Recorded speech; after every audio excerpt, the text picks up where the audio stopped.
حدیث نبوی صلی اللہ علیہ وآلہ وسلم من آذا علی فقد آذانی۔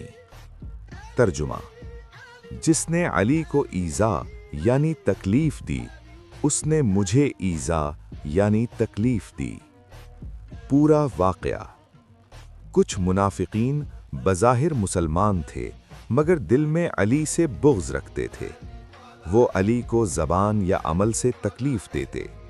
یہ بات جب رسول خدا تک پہنچی تو آپ صلی اللہ علیہ وآلہ وسلم نے سخت لہجے میں فرمایا، جس نے علی کو ایذا یعنی تکلیف دی اس نے مجھے ایذا یعنی تکلیف دی۔